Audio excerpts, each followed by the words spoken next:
Swinging a ground ball, stabbed by Folk. He has it. He underhands to first, and the Boston Red Sox are the world champions for the first time in 86 years.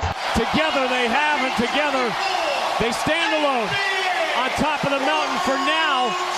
And once again, the Boston Celtics stand alone for all time. It is banner 18. No icing. For the first time in 39 years, the Boston Bruins have won the Stanley Cup.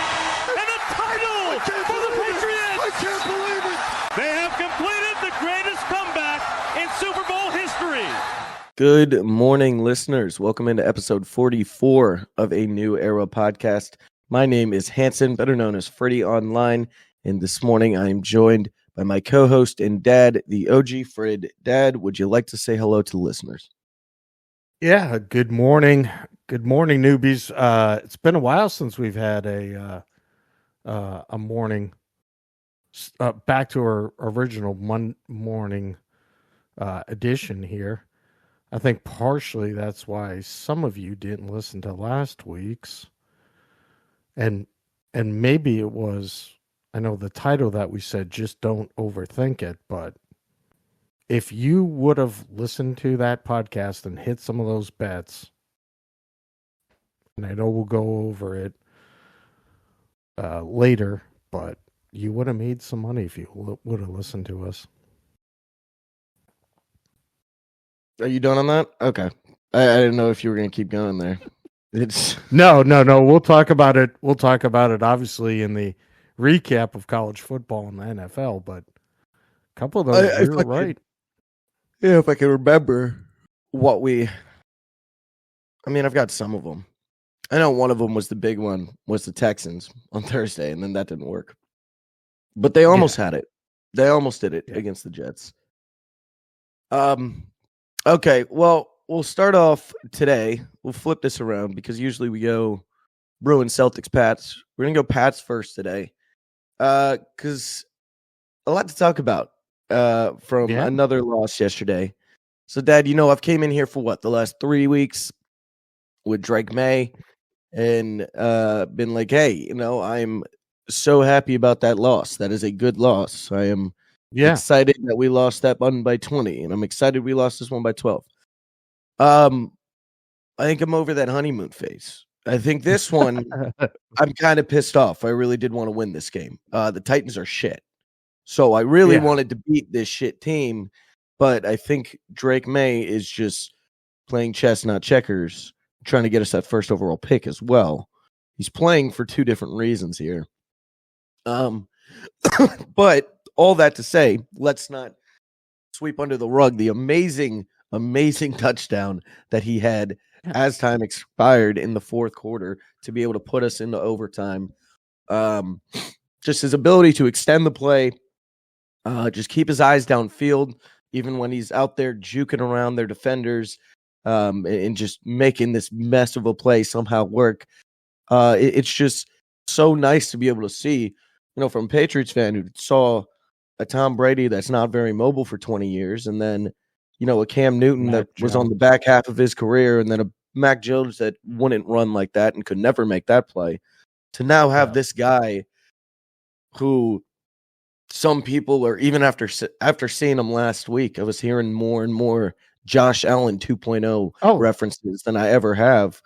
How nice to you does it feel to have a young quarterback with this athletic, mobile ability, and hopefully we don't need to see him make too many of those type of plays going forward for the rest of the season. But it's kind of cool to see, huh? Well, yeah, and I think this is another good loss, and my reason behind is you got a rookie quarterback going into a visiting locker room. What is this, your fifth start? It's fourth, I think. Fourth, yeah. So, it was a very close game. You go into overtime because of an incredible last-second play in which he held the ball and ran around for, I think it was 11 seconds, they said.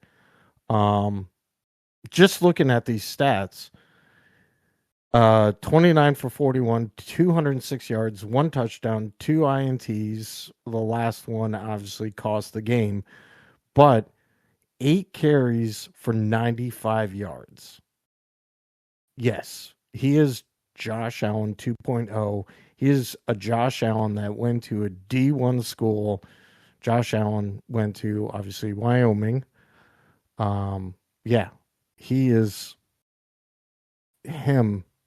And I really can't wait to see the two of them go up against each other. Yeah. You mentioned Wyoming not being D1. Wyoming is D1. Well, now it's just FCS sort of. Oh, at the time, weren't they? I don't know. Or it might have been right before. Him getting drafted have might have pushed them into this, which would make sense. Yeah, 8 for 95 on the ground. It's one of those you see him scramble, and it's just fun. Like, I know there was one when we were going on the last drive, with about 2 minutes left. I think it was like second or third down. You see him roll off. He's looking, pulls it in, goes to the right, gets the first down. And it's unbelievable because he's smart. That's the best thing about him. I think watching him, and something that's changed over these last 4 weeks, and you can see it grow. He is a smart quarterback. You can see him make his reads. You can see him, even with the shorter passes, get him out, get him to where they need to go. You know, when Alex Van Pelt is not calling this stupid-ass fucking high school offense that he was doing for these last couple of weeks, when he actually lets him, throw the arm a little bit or sit back in the pocket and wait a little bit, you were seeing him connect with Pop Douglas on the sideline on these little out routes, which is perfect for what he wants to do. You see him make the decisions. You see him scan the field. You see him get that ball out quick, and you see him get the offense moving. And it's honestly so impressive. We talk about the movement. He's now over 200 on the ground for the season, 21 for 209 and 1 touchdown, averaging 10 a rush, which is insane. Did have his first fumble this week. That one. Now, with any young quarterback, you're gonna point out the turnovers, and you're gonna hope that can change, and that is something that is fixable. So that's not a bad thing. The fumble, that's just a rookie fumble right there. Trying to move out, seeing if he can extend it and get the ball off. Couldn't do it. Arm's not going forward. Ball gets out. That's fine. We can recover from that one. It didn't lose us the game. While I am not too sad that we lost, because now we are on track to get number 1 again, I don't understand why you make that throw with, what did we have? 2 minutes to go still? 2 minutes, yeah. And I think it was first down. Or was it second? I'm pretty sure it was first. Let me see. Let me pull up the play-by-play here. Well, I mean, I think what it was is that he sees his long field target where he has been able to, and he said, I'm going for it now. No, I know he wants the big play. I know he wants to get it to, but you can't make that throw. It was double coverage all the way. That safety hadn't dropped yet. That safety was still back there. Now, if it was one-on-one, yes, I'm going to boot it because he had him beat. But then you pan the camera over and you see that the safety was still up top there. That is something. That's the first time where I'm gonna sit here and I'm gonna point a finger and I'm gonna say, Drake, that was a bad throw. That was a really dumb read. I think he was trying to lead him, and I think the ball just got a little flat. Over. Yeah. Which, it is going to be a throw that any quarterback is doing. I mean, Joe Flacco had some stupid interceptions. Oh my God. Yes. Watching Sunday Night Football. I mean, Sam Darnold is driving your Minnesota Vikings you're at the 10-yard line, and he tries to throw it into double coverage in the goal line. And really it went right to the Colt guy. I mean, there was no way that ball was going. At least I think again, because Keyshawn Boudier had beat his man, so he's like, oh, maybe I can get it there.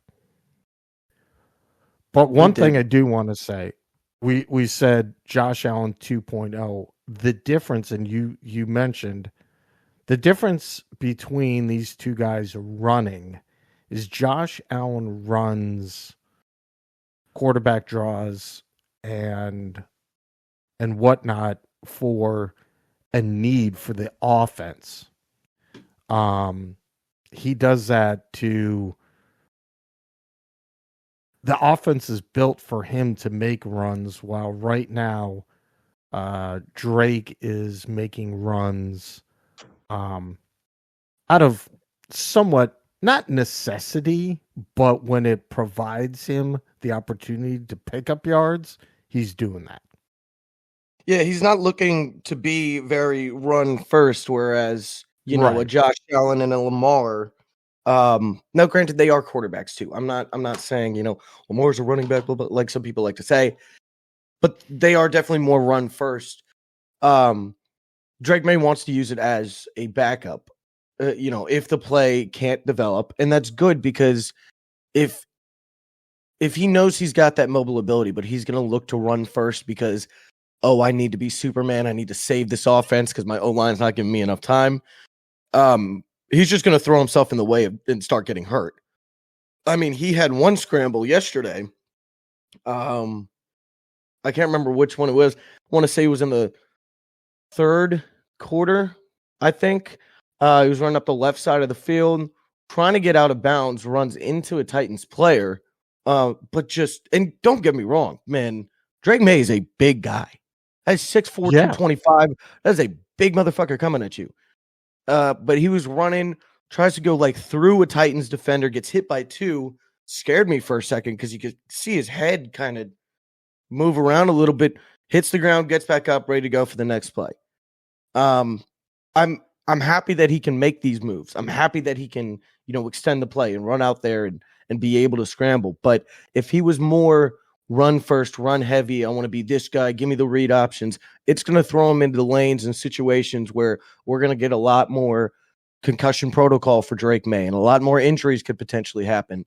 And that's what we don't need. We need to keep this guy safe and healthy for as long as he lives. So I'm happy he's got the option. I'm happy he's got the athleticism and the versatility. But I'm happy he's making the reads too. And he's doing a great job at being an NFL quarterback and just seeing where he needs to go. He's elevating his receivers around him. You know, we talk about Josh Allen. I've heard some people talk about Patrick Mahomes in the first couple of weeks because he's elevating these receivers around him that going into the season, a lot of people did not think would be that great. But other than that, anything else that you want to pinpoint from this loss? Were you guys able to watch the game too much, or at least just when it went into the bonus coverage for overtime? No, they did not show it on what I was watching. So thought they were going to. I'm looking right now at some stats here, rushing wise. Your rookie quarterbacks, Bo Nix is leading with 295, but he's got 9 games, obviously. I'm sorry, Jaden Daniels has 459 in 9 games. But and Caleb has 221 with 8, and Drake is at 209 with 5 games. Josh Allen is 211 with 9 games. I mean, he's not going to end up leading the rookie class. It'll end up being Jaden, but it's weird to sit here and be able to say if we weren't as bad as we were, there was a legit possibility, even starting 6 weeks into the season, that Drake Maye could have made a running for Offensive Rookie of the Year. Mm-hmm. Now, granted, there's some great offensive rookies here, so it'd be a little hard with Jaden and, you know, the Malik Neighbors and all of that, but I mean, he's not playing bad. And out of the top 100, there are only 3 with 10 yards average a carry, and he's one of them with Amir DeMarco from Arizona. Amari and DeMarcado. yeah, and Jaden Reed from Green Bay. So the only quarterback, Jaden Reed, makes sense, but he only rushes like twice a game. And Amari DeMarcado, I don't even know if he's had any rushes this year. I swear to God, he's just been sitting on the bench. So that's just crazy. Yeah. One thing that is also crazy and is also really bad that I do want to highlight. I feel like we've talked about this every week with the Patriots, but man, this rush defense. Why is Lawrence Guy still out there, and why are we just keep getting killed on the ground? Another game, another 167 gave up on the ground, 4.3 per rush. Granted, this was a game in which we actually outrushed them yards per rush, but a lot of that just comes from Drake. 95 out of the 110 on the ground from our quarterback. Our run game, running through our running backs, has started to look dead recently. A lot of that, I think, goes to the O-line and their ability to hold these holes and create time. But then you flip to the other side of the ball, and we're just getting killed by them too. So, well, I don't know if it's an adjustment that needs to be made, or if it's just something that we're going to push off until the offseason and really try to hone in on in, free agency and the draft. But if this team, with the base that we're setting right now for the offense, if we want our defense to be able to help us compete with these teams, because that's what's happening right now. Drake's moving the ball. We're getting opportunities. Our defense is just not keeping us in games. They are just giving up too much yards and too many points. Well, again, this is a rebuilding year. We know it. And with the loss of Bentley and Baymore, obviously that contributes huge to this run defense. I mean, Christian Ellis has been a great little find for us. But he's not Bentley. No, nobody's Bentley. But also, to counter your point, isn't it something that you would rather your defense be secure enough that you don't want to have to rely on one guy, two guys to stop your run? Your scheme should stop your run. Your one linebacker, number 8, should not be stopping your run. And if he's not on the field, that you're just getting gashed for 5-6 a carry. Yeah, I think probably Covington's style, as much as we brought back, per Bill Belichick in his comments, a lot of the same guys, and they were tough last year. I wonder if the scheme, even though Covington was, I think, your D-line coach last year, but being elevated to the defensive coordinator position, has changed. I mean, this is a very young coaching staff. Remember that, outside of Alex Van Pelt. And, Mr. Kraft, was that actually a problem on your end? I know you're going into this year, new era, no pun intended.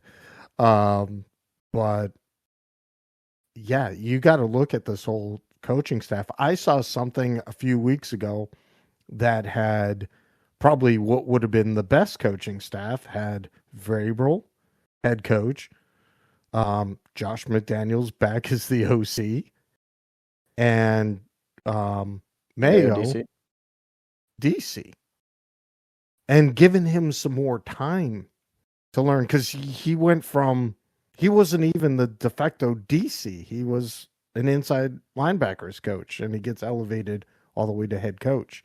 There's a lot that he has to learn, organize. I know that everyone said that he delegates a lot, and Bill didn't probably as much. And he tries to delegate and have everyone do stuff, but obviously it's a young coaching staff all along with a young quarterback. And I'm glad you bring this up, because there is something, and I was hearing rumblings before the New York win last week. that seems to have slowed down a little bit.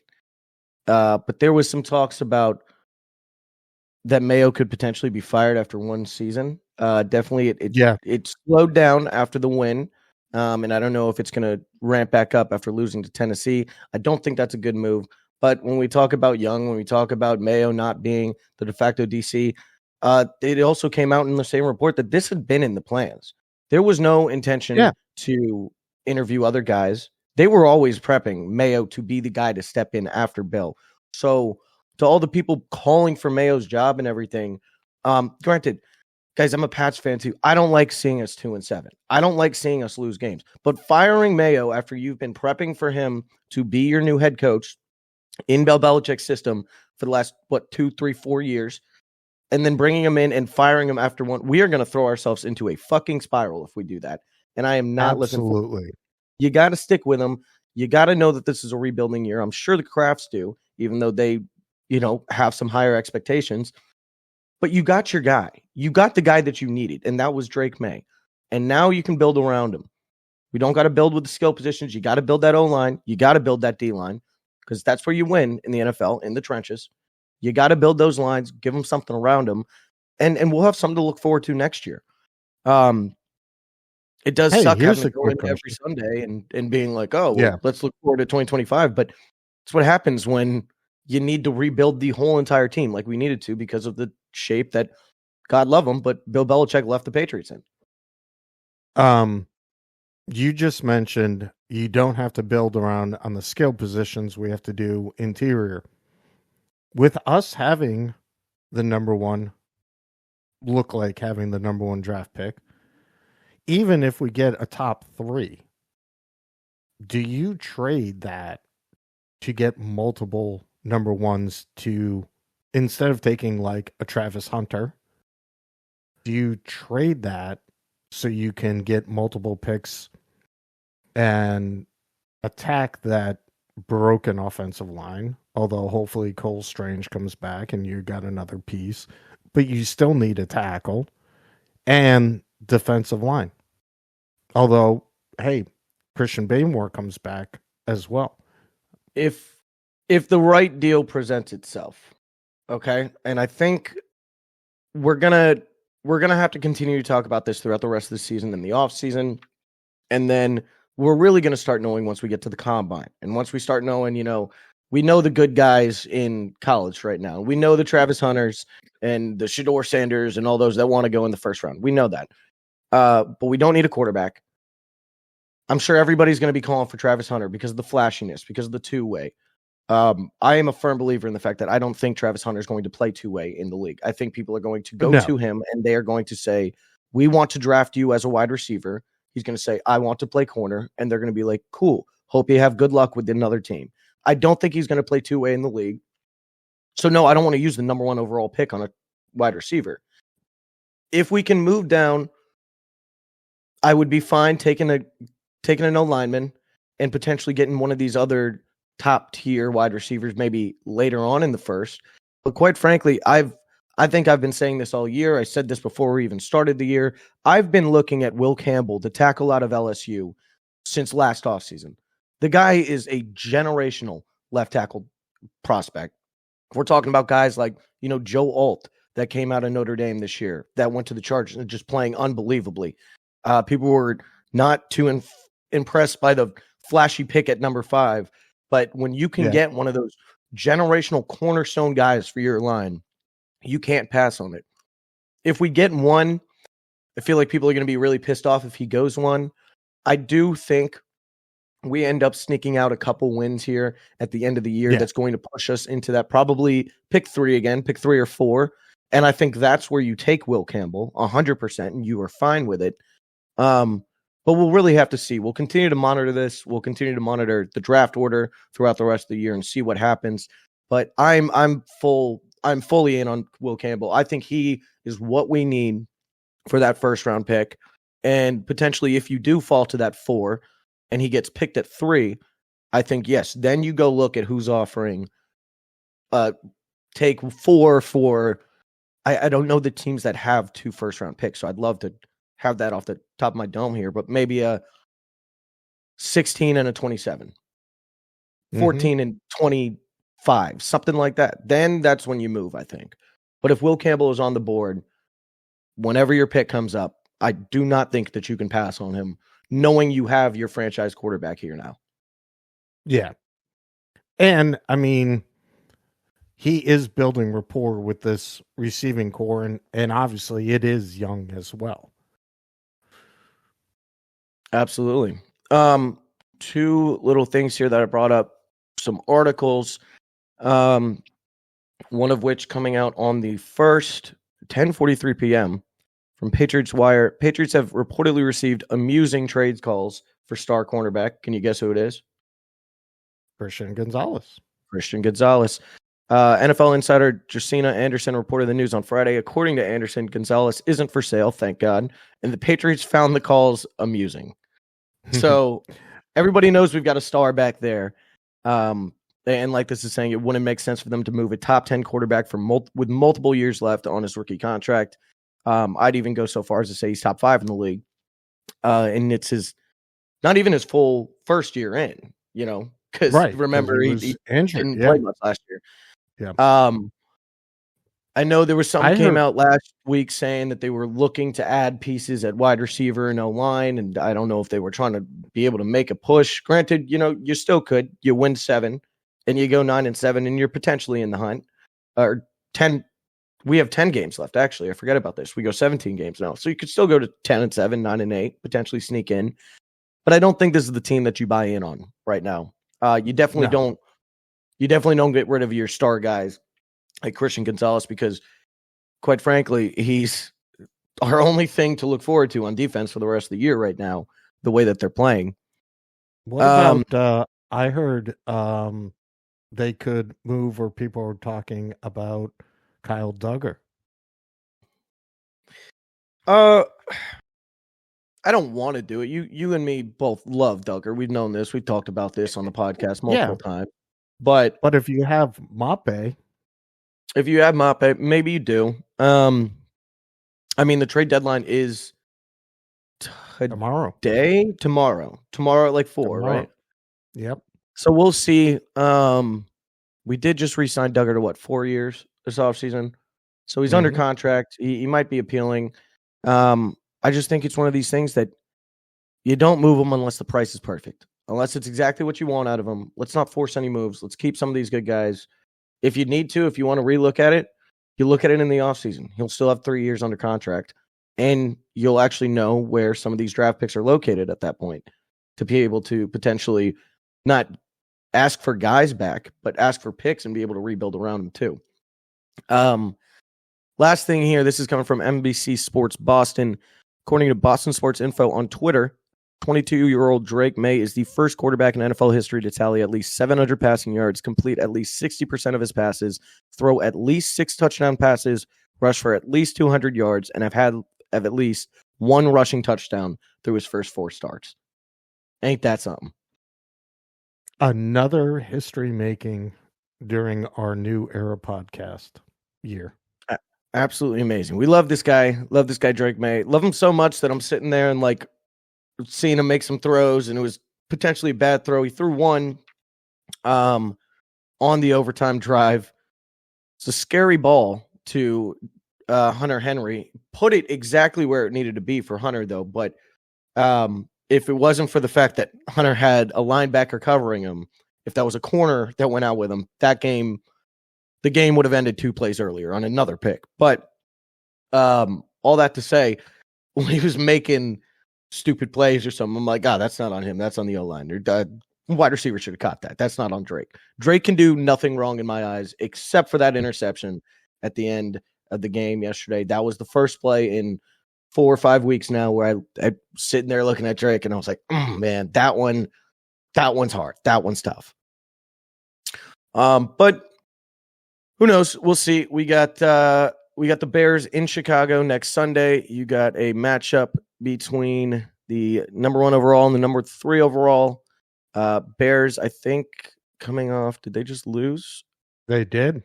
They did, coming off 2 straight losses on the road. As we have talked about, we know that they are better at home, and we have picked them at home. So they're back at home, and we'll see what we can do. I think, the Chicago defense is decent. As shitty as Tennessee is, though, they do have a very good defense. And they do this in which their defense is somewhat of a funnel, where they're so stingy on the passing defense that it forces you to run. It forces you back into the box. And when we literally can't move the ball on the ground, it really makes your offense one-dimensional. Yeah. I don't think the Bears are going to be able to shut us down like that. So I think Drake will be able to find a little more success. It's just a matter of that Bears defense is going to be better, or that Bears offense is going to be better than that Tennessee offense that we've had this week. And we got to be able to not have DeAndre Swift run down our throat like Pollard did. And we got to be able to, force a few turnovers here and there and potentially pull the game out. And darn well that Caleb Williams is going to press, I think, this game. He is not going to want to lose 2 games to the quarterbacks that came after you.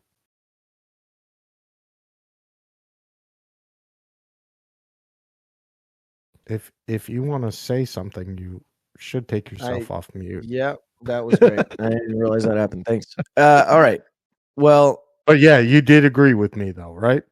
Yeah. He doesn't want to lose them, and that'd be something in the whole campaign of what I've been saying, that Drake Maye is the best quarterback that came out of these 3. I definitely thought it would be trying to rival with Williams, and now it looks like you got to try to rival with Jaden Daniels to be the best. But he's got the opportunity to do it. And so we'll see next week. You got anything else about the Pats before you move on to the Celtics here? Nope. Just, again, a good loss. I don't know if I'll say a good loss. That's my the other 2 losses. Yeah. You say it's a good loss. This one I wasn't too happy about, but we're on the track to the number 1 pick. So, moving from the number 1 pick to only 1 loss in the Boston Celtics. They take their first one this week, but we did talk about it last week. We said if they're going to lose one in these first 10 to be able to start off 10-0, it will be to the Pacers. I know we talked about this, Thursday, I think, on the phone, but now we got a little more time to talk about it here. That's a good loss to me, personally. That's a good loss. You have a team that was down fucking 26 points, I think, at one point, 26 points in the third quarter.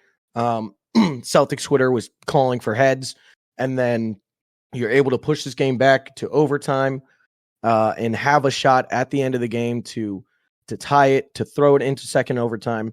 We love Jalen. We love our finals MVP, but with 6 seconds on that clock, I don't know why you rushed that 3 right there. I know he's wide open. I know he feels good about it, but I'm pretty sure he just airballed the ball. He airballed the shot.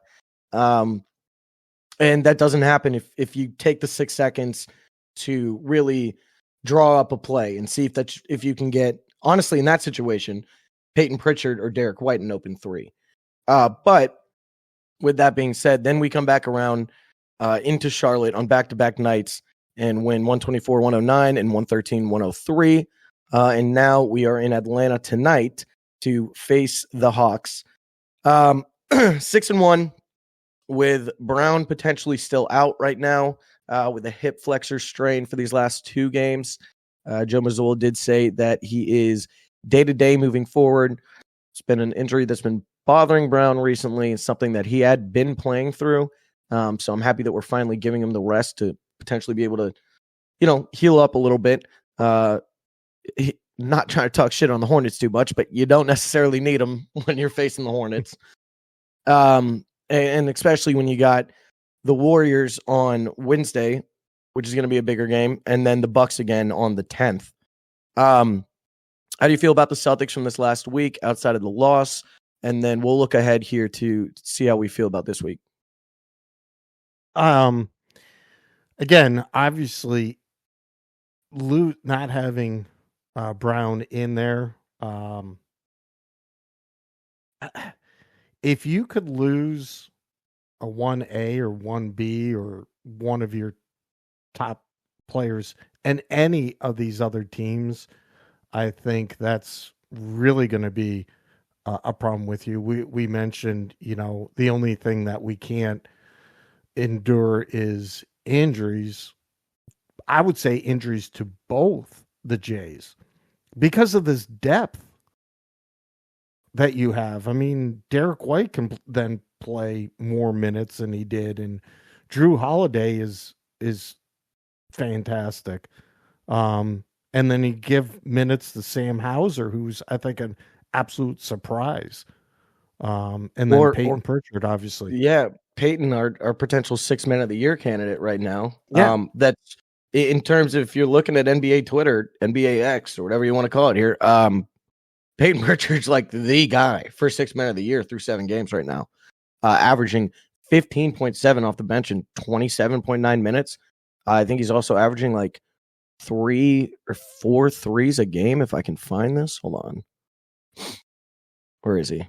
3 points made, 4.1 3 points made per game, 9.4 attempted. That's just ridiculous. I mean, you've got him shooting 44% from 3. You got Drew shooting 51%, Al shooting 52%, Derek at 41%, Tatum at 34%, and Jalen at 26%. You know that Jalen and Jason's 3-point percentage are going to go up. They're going to feel more comfortable with their shot. I mean, we saw it in the first week with Tatum and saying that he fixed his shot, the little hitch on the shot that he had, and he came out there on opening night and was draining them. He slowed down a little bit here, but you know this is going to pick back up. And you know that we're going to continue to play that Joe Mazzulla ball that he loves to do, where it's just live and die by the 3. You know, one thing I didn't realize, and I'm just looking at the stats right here. We've only had 2 games at home. This has been on the road, and we are doing this 4-1 on the road. We are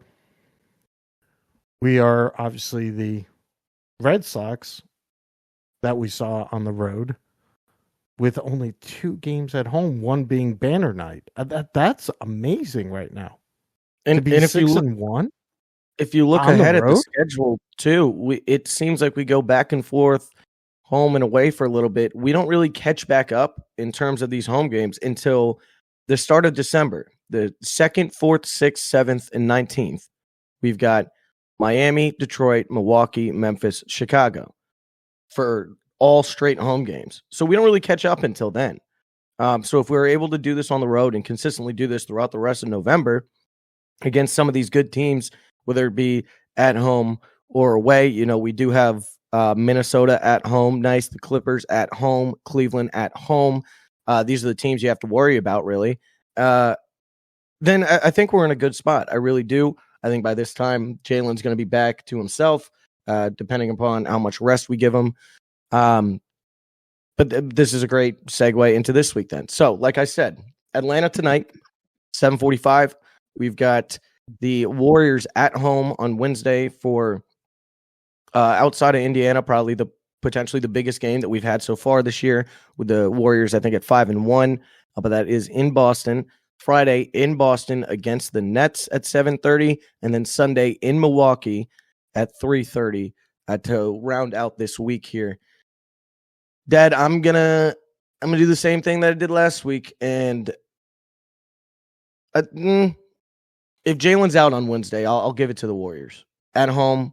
I know that's a little scary being in TD for the Warriors, but if Jalen's not 100%, that Warriors team is shooting, man. They're doing what they usually do at the start of the seasons before they're going to fizzle out, I think, as they are a little older. And we know what the Warriors do. They aren't the same Warriors they used to be. So I could see us losing that one if Jalen's not 100%, but I think he sits tonight, and I think you bring him back at home against Golden State, and I think we take it. And I think that's a 4-0 week. I'm going to say a 3-1 week, only because I'd be worried more on one of these road games, not so much against Milwaukee, because I think unless Lillard just goes off, I think they were trying to play our style and match up, and I just don't think they have it. The other players around Lillard and Giannis. But I'd almost be worried about tonight's game because Atlanta was able to do it to us last year in Atlanta. A little worried about that. They were, but that was also nearing the end of the year. You know, we gave up that 30-point lead. That was a tough one to lose, but I think the Celtics were a little checked out more than they should have been in that game. And I think you've got a team now that at the start of the year, you know that you can beat this team. You know you got to take the easy ones. And I think they're going to be fully focused. Let's not forget, too, outside of the Pelicans win that Atlanta had in their last game, they had lost 4 straight after starting off the year 2-0 against the Nets and the Hornets, 2 really shitter teams. Lost to the Thunder, lost to the Wizards back-to-back, and then lost to the Kings. I think a lot of their ball really depends on Trae Young being able to just move the ball. I think I'm not going to look through all this, but I'm pretty sure he is leading the league in assists right now at 11.7 a game. I think our defensive scheme that we do and what Mazzulla is going to want to do here is shut down Trae and not allow him to get those outs to his other players, not allow him to really elevate the others. Like I was just talking about with Drake Maye and the receivers in the NFL, we move this over to the court. I think if you can shut down Trae, not allow him to get the ball out to his other guys, and not let him develop plays, you can let him shoot freely. Quite frankly, I don't think just Trae Young on the offensive end without moving the ball is going to be able to beat us, and that's why I think we do take this one tonight. All right. I agree on the fact that if Trae Young is trying to carry and put up shots, I mean, he will get his points, but I don't think him alone, can carry because he'll have some misses as well. Absolutely. Last piece of Celtics thing here. This is coming from Sports Illustrated. For the Celtics alone, it came out 16 hours ago saying Boston guard emerges as a trade candidate. Do you imagine who it could be? Drew? No, we would not move Peyton? Drew. Nope. Peyton? I thought it was going to be Peyton, but it's not. It's actually Jaden Springer. The rookie. Not the rookie. You're thinking of Baylor Shireman or something. Yeah. Yeah, and that's probably why we can move on from Springer, because that you could go and put Baylor in there. Saying Boston will look to remain competitive. This trade is very likely on the horizon. However, a trade that the Celtics could potentially do is trading their way to Jaden Springer. Say that he could be a guy that they're looking to get moving on the deadline. He's playing with the second team, averaging 1.8 points, 1.2 rebounds, 0.9 assists, or 0.5 assists, 0.6 steals in 20 games in one start. We're loaded with talent, and we do love Springer. Got him from the 76ers last year before we ran the table. But like you were talking about, I think we just got depth. And we got to open up spots for some of these rookies to come in and some guy like Baylor that we know can shoot. He was an unbelievable shooter at Creighton, and I'm really excited to see how he fits in this Joe Mazzulla offense. And I think people are probably looking at Jaden because of his defensive ability here. His stats on the offensive end aren't flashy or anything, but if you're looking for a guy that can come out there and be a good defensive player, I think that's Jaden. Now, granted, is that all Jaden or is that our system? I would lean more towards our system, but I'm not going to tell the teams that when we go ahead and trade them to them. If you want to go and pay us a little extra for Jaden Springer because you think he's the defensive thing that you need to really shift your team, go ahead. Absolutely. Go ahead and take him. I'd love to see some proposed trade packages, but I don't think we're going to get those until we get closer to the deadline in February. But obviously we'll talk about that. That'll be coming up faster than we think in about 3 months. And we'll start looking at some proposed trade packages, and who knows, maybe by the time that we do get to the trade deadline, there's some other rumblings of other guys that are on the market that we could potentially add, or other guys on our team that maybe slow down a little bit and are added in there with Jaden. So it'll be interesting to see. I think you and me both believe that this team is set up right now to repeat. I mean, we brought back fucking 11 out of 15, 13 out of 15 guys. This team 100% can do it again. But if Brad sees something that thinks can move the needle just a little bit more, if he feels like this league is catching up to us a little bit, all praise to Brad Stevens and all the trust in Brad Stevens to do what he needs to do. Absolutely. I mean, if Brad Stevens could be the de facto GM for all of our sports, I think we'd be happy to let him do that, making just constantly all the right moves. Absolutely. All trust in Brad Stevens. So we'll see what happens. We'll see how this develops. Now that we already know 7 games into the season, we'll continue to monitor any Jaden Springer trade talks or whatever else may be, and you'll hear it from us first. So anything else about the Celtics before we move on to the puck? No, I mean, just, again, impressed that we're doing this out on the road, and the NBA, if we're doing it on the road, the NBA should be very scared of us. I mean, what did I say last week, Dad, going into the year, 2 weeks ago? I said the league's fucked. Yeah. Did I not? I said the league is fucked. And yeah, I mean, we knew this because of the fuel that a lot of the NBA world and a lot of people gave them because of Jalen winning Eastern Conference Finals and Finals MVP, and Jason Tatum getting the DMPs at the Olympic, and Jaylen Brown getting left off that roster. You add a little more fuel to it. We know that the league is still fucked, but it must feel bad for him. Yeah, and how about this? Have you seen the stupid ESPN commercials about the NBA? Which ones? The one where they said it's a different year. It's a new year. No, I haven't. They run that all the time. It's a new year. It's a different year. And there's not one Celtic that they have. They have Anthony Edwards and, throwing down a big dunk and whatnot. They have Golden State. They have Steph Curry, dropping a big 3. They don't put the Celtics down, and they say it's a different year. It's a new year. Of course they don't, because they want to say it's a new year. They want to market it to the other basketball fans. This is a new year. The Celtics won't be doing Celtics things again. The Celtics are going to be doing Celtics things again. Yeah. The Boston Celtics are still the Boston Celtics of last year, and they want to go back to back. And quite frankly, we haven't seen a team with the ability to go back to back like this since we had the Warriors back in 15, 16, 17, around then. I mean, dude, we talked about it all throughout last year. Everybody was talking about it all throughout last year. And then the talks really ramped up after we finally did win a title. But this team is set up to be a dynasty. Very much so. I mean, we got Drew under contract for a while. We got Porzingis there. We got our 2 main guys locked in on the largest contracts in NBA history right now. This team is set up to be a dynasty. It's just a matter of putting the foot forward and just playing basketball your way. And you were talking about Jared Springer getting traded, and I was thinking, well, youth-wise, do we have to go younger?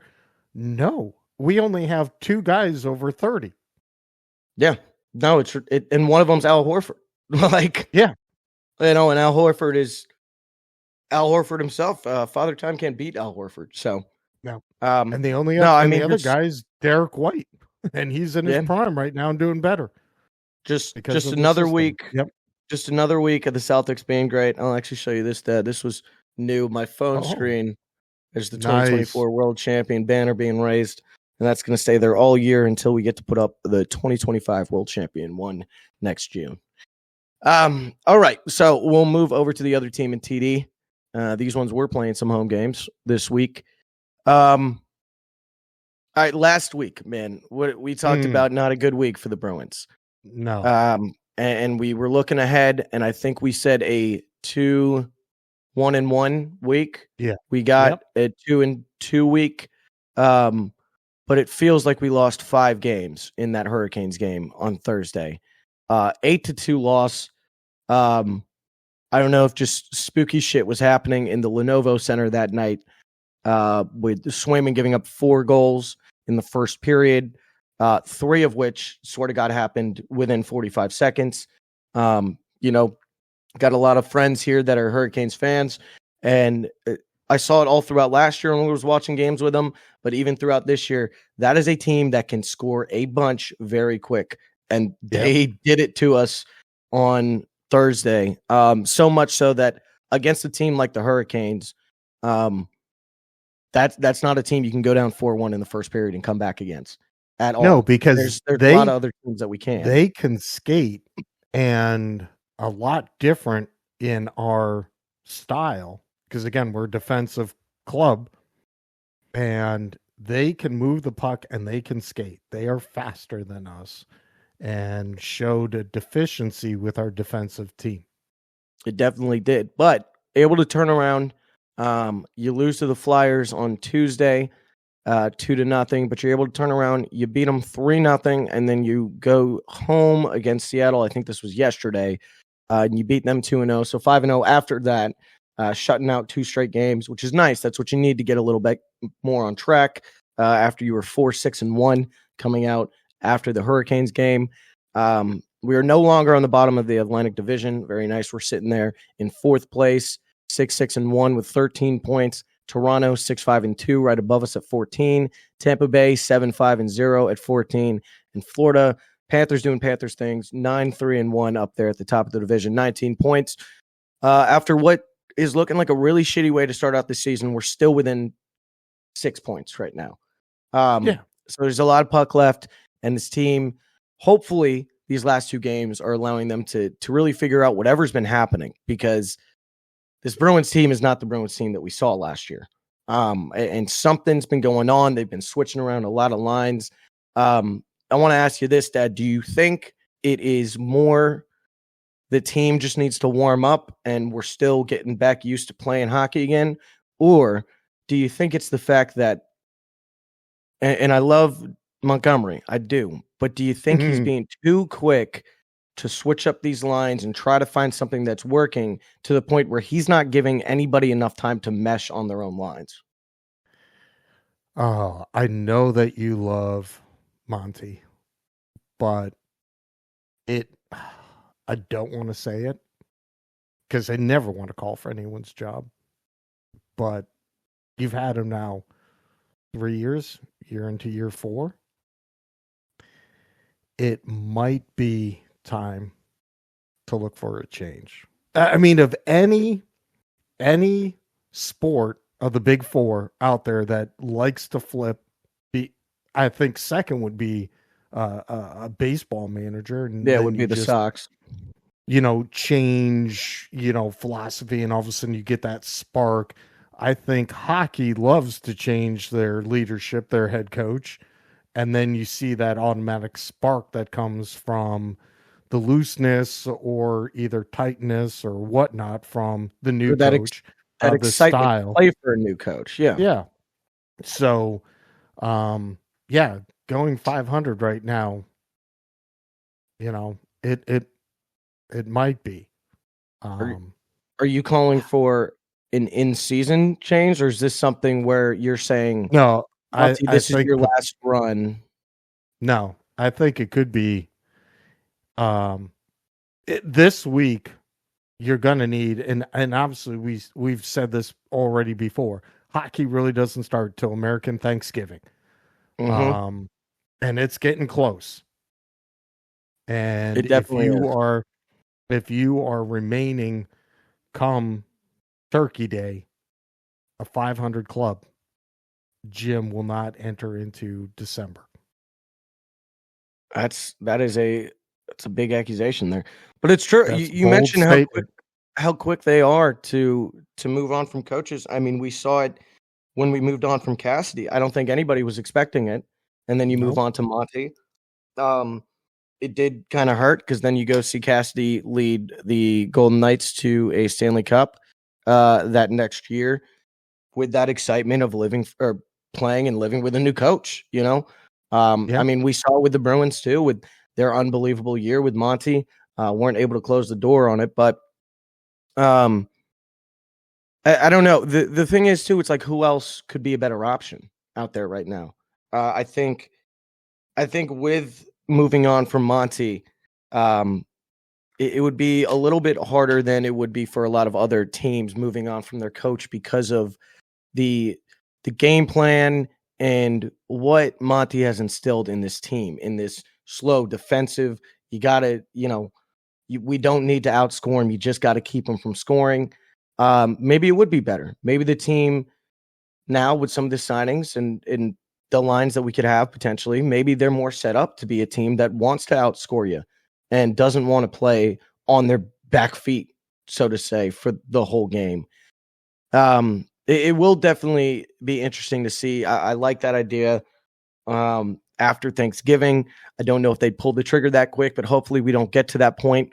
But let's see the week ahead of us that could lead to it. We got a game tomorrow in Toronto. We know we own this fucking team, so I'm going to chalk that one up as a win. Then you got Calgary at home on Thursday, and the Senators at home on Saturday. You have a nice day break in between all of your games. No back-to-backs this week. Calgary looking at 6-5, third in the Pacific right now, coming off a loss to the Oilers. Beat the Devils 3-0. Lost to Utah 5-1. Golden Knights 5-0. Jets 5-3. Allowing a lot of goals here and on a little bit of a downward skid.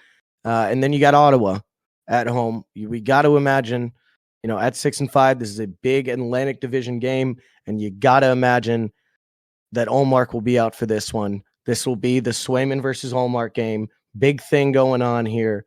Ullmark's going to want to go out there and show he does love his Swayman, but he's going to want to show, hey, guys, I was the guy to keep. So that's going to be a lot tougher than you'd assume it to be. I'll go 2-1 week. I don't know who between Calgary or Ottawa that will lose to, but I think it's one of those. I'm going to go out here and say Ottawa potentially. They had already beat the Senators this year with Ullmark, or they beat the Panthers this year with Ullmark in goal. And if you're looking for same sort of tier of a team, I think you can put us up there, taking away the start that we've had this year. Do you agree here? You see something else happening? No. I agree with Maple Leafs. That's a win. Flames, yeah.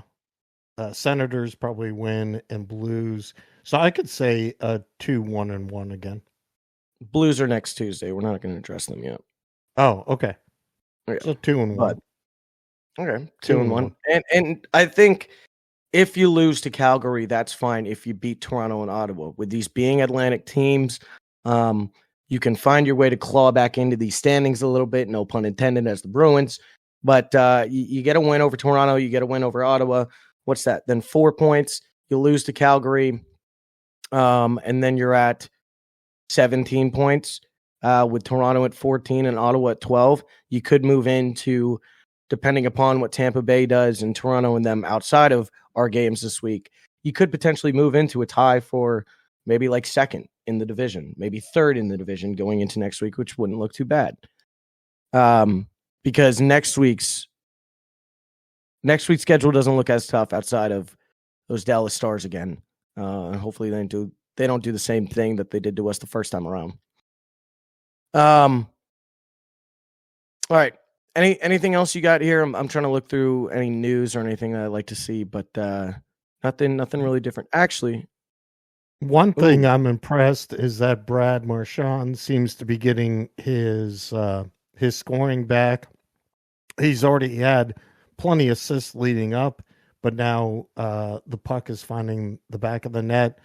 Now second in points with the team behind Pastrnak. So, yeah, having that line up now, Pastrnak, Marchand, and Lindholm looks to be getting their skates together. Getting their legs, getting their skates. And, I'm still very impressed by Mason Laurie. Charlie's looking decent. Just need to see more from Zach and Coyle still. Yeah.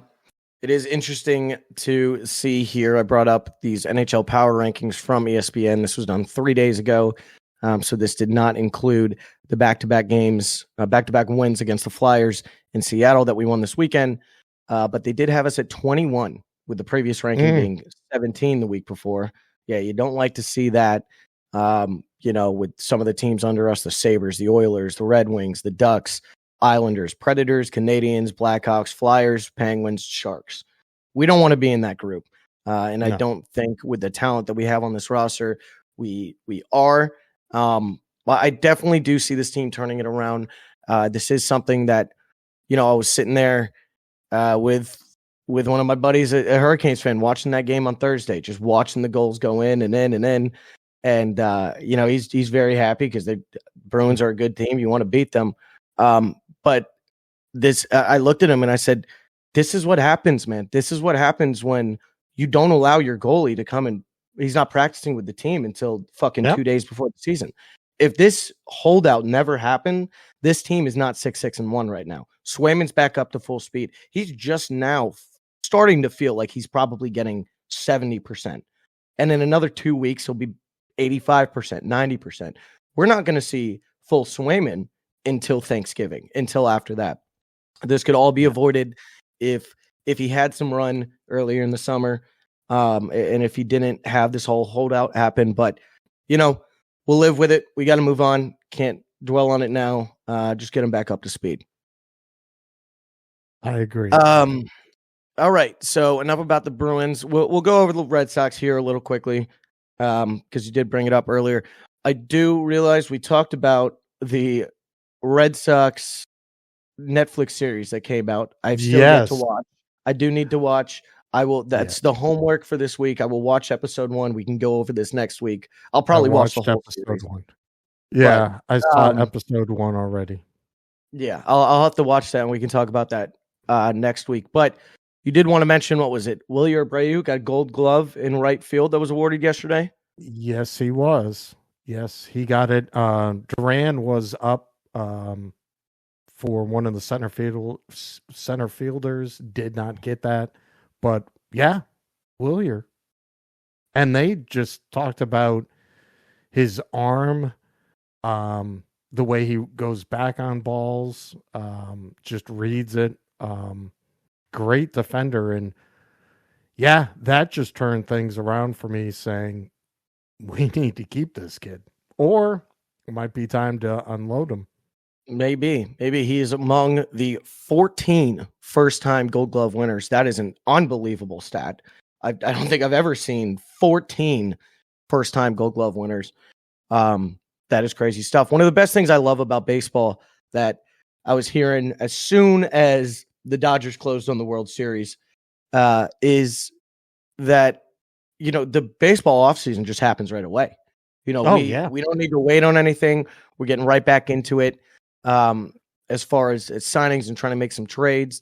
Now I'm looking through some of this MLB offseason buzz, looking for anything about us, really. I'm not seeing much. However, I have been seeing some predictions for some of the biggest free agents on the market this year. And I see a lot of people that are linking Max Fried from the Atlanta Braves to us in the offseason, which I would love. Young arm could definitely step in there to be a 2 guy that we need, which would be great.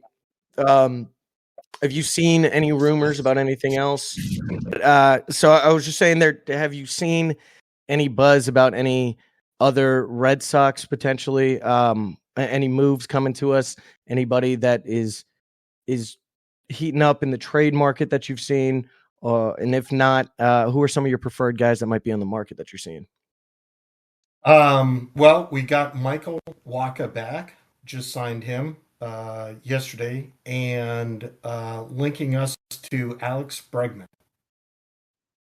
We talked about Alex Bregman a lot these last couple of weeks, potentially with a move with Tristan Cassis if we needed to clear up some space. We would love Bregman, but that is a big guy, potentially could go to one of these bigger teams that could offer him the money. We do have some money, though. We are a bigger market, but not like a Dodgers or a Mets or something like that. So we'll see if we can compete with them. I feel like he's going to be kind of on the same run that Juan Soto may potentially be on with trying to just look for the best contract, the biggest contract. But he's definitely not on the same level. So we'll see what happens there. It would be nice to see him in Boston. I think you worry about signing him first, and then you worry about fitting him in where you can after that. But it really depends. That's all right. That's all right. Well, because of these technical difficulties, I was going to say let's go through these games, but you want to we can call it here, and we'll drop some picks for the week ahead on NFL and college football if we need to on the Twitter. There we go. How we doing? I hear you now. All right, through the computer. Through the computer. All right. Anything else about the Red Sox here? Nope. Just excited about the offseason. Just excited about the offseason. We'll see what happens. All right, Dad. Well, we'll cut it out here then. A little bit shorter of an episode than we usually have, but technical difficulties come up out of nowhere. We'll fix it for next week, and we'll catch you guys then. We appreciate you guys all listening to episode 44 of a new era podcast. Choked on I don't know what. Make sure to follow us on our social media platforms if you'd like to keep up with us outside of our episodes. At A New Era Podcast on Twitter, at A New Era Podcast on Instagram, A New Era Podcast at gmail.com. If you would like to email us any questions, concerns, or funny business, we appreciate you guys listening, and we will catch you next week for episode 45 of A New Era Podcast. We're coming up on that big 5-0, Dad. Yeah, big 5-0. Thank you continuing to listen to us newbies, and love you, son. Love you, Dad.